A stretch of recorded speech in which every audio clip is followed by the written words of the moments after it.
which is just to see that if we were to just reflect back in terms of how the sector has evolved over the last decade or so, what would be the top 2 or 3 things that really jump out in your minds, which have really been milestones, which have really been key markers of the movement in this sector? Probably we could start from the stream end of the panel. So roughly 10 years ago is when Boeing started really entering the market in India.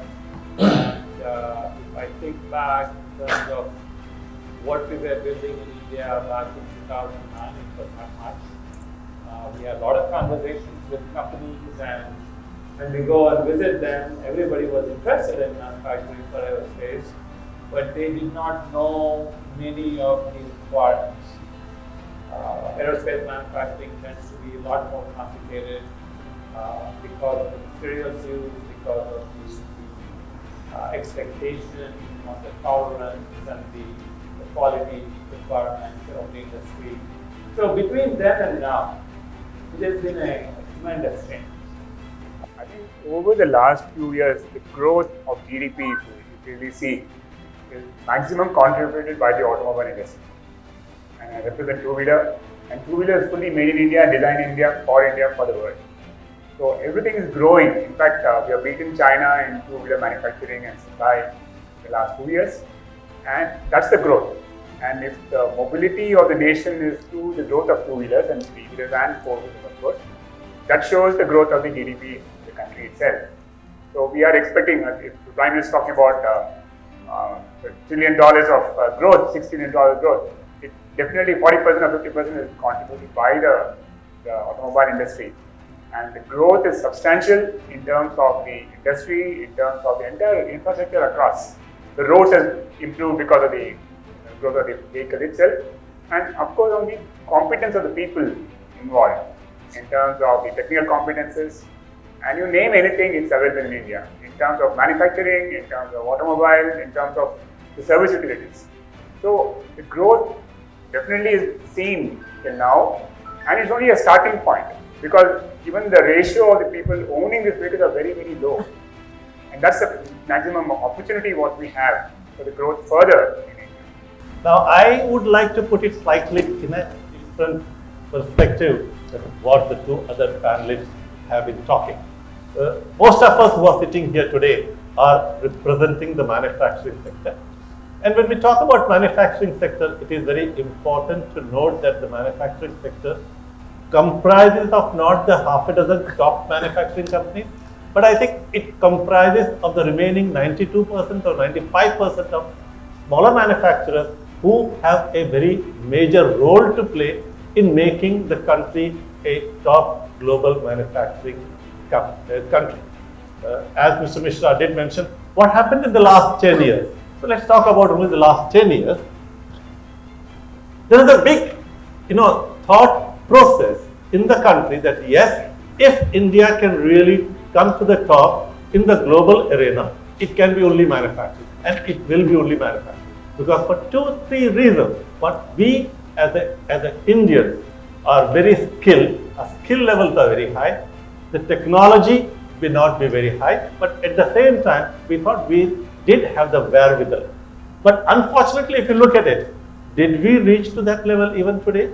If you look at the India's manufacturing output, it is still in the range of less than 5%, 2, 3, 4%, depending on whatever you take it. I would like to congratulate even people like, the bodies like ITB, who is really putting that focus on manufacturing, because everywhere the focus generally is on service. But here, putting this focus on the manufacturing, I feel though the technological improvement has happened, we have got foreign collaborations and they have brought their processes. We talk about Industry 4.0, but then it's a big debate whether can everybody or should everybody, can they afford to go for Industry 4.0? These are all debates. I don't want to go into the detail, but in summarization, I would like to put it that the last 10 years, there has been a lot of impetus given to this sector, but the results have not been proportional to what we would have liked across the country. Thank you. Yeah, of course, 31% of the GDP is contributed by the industrial output. If we are around that is from the services and the remaining from the agriculture. That's the growth. Finally, for the future growth, it is going to be the industrial output. It's the manufacturing which has to contribute a lot. Last 10 years, what improved?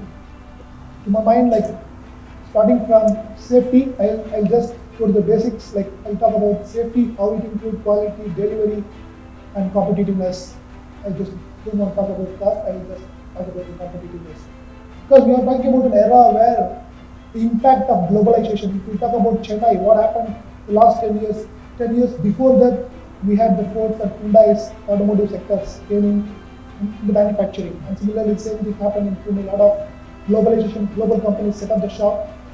10 years, there was a lot of awareness on the safety area, sustainability. Of course, many companies were practicing. I'm not telling that the practices started last 10 years back, but the awareness and the achievements by the companies, contribution by the companies in a measurable way started the last 10 years. People started measuring the incidence rates, how to prevent the incident rates, how to be proactive, and they are talking about good spots and how to do the good spot closure and how to prevent those accidents, how to conserve energy, how to conserve water, how to keep our employees motivated. So these are all things which, and I don't say like it was not there previously, but the last 10 years gained momentum. It is taking us in the right direction and finally making us to be, to get into the level playing field along with other global manufacturers. What India has evolved in manufacturing in the last 10 years, I would take on from where Bala left, that what he spoke about, that in aerospace manufacturing, we could not have imagined what we are today in the global aerospace industry. So like Boeing, so both Boeing, Airbus, Rolls-Royce, GE, all these companies have started sourcing from India now. TATA Advanced Materials Limited started its aerospace operations in 2009, just 10 years ago. From zero, last year we did about close to 450 crores of turnover for only the aerospace industry. And our customers are Boeing and Rolls-Royce and tier ones of Airbus. And we are supplying the latest technology parts in composites to these customers.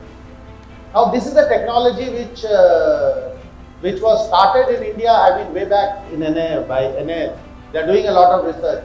But if you see the commercialization of composites, I think Tatas have been the first one to really develop these parts and deliver. And the first one was with the Boeing 787, the example that Bala gave, the floor beam. What we are doing at Nagpur, and then at Bangalore, what we are doing is the wing parts and some of the engine parts for Rolls-Royce. Now 10 years ago, this would not have been the imagination. I'll give you a complete different perspective. And in my last 10 years or so, I had been engaging with a lot of maintenance engineers, shop floor managers, and maybe factory managers also. And primarily, I was doing that because my job demanded that. And it was primarily to sell my lighting solutions to the people who work on the shop floor. And when I heard a few of the panelists, esteemed panelists, it's really good to hear that when we are competing in a global market, these products which we manufacture in our shop floor has to be the best of the quality. It has to be with the zero defect. And when I see my last 10 years engagement with various stakeholders in the manufacturing domain, I see things have changed a lot.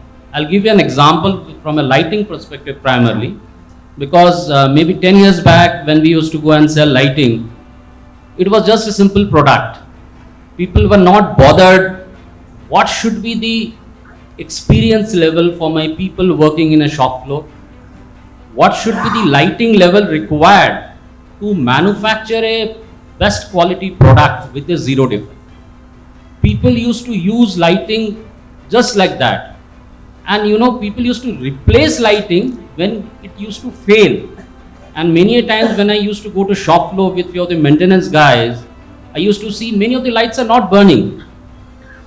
But that was not impacting them. the people who were responsible for managing the quality at the shop floor, maybe 7-8 years back, people were not bothered. What is the quality of lighting? And sometimes people used to negotiate and buy lighting just on price, but how it is going to impact in much bigger way when they are actually competing in their own domain with other global competitors. So it's good to hear that people are talking about quality at the shop floor, zero defect, and that is actually impacting when people use their services like compressed air, lighting, many other services, which really impacts the quality of the product which they develop.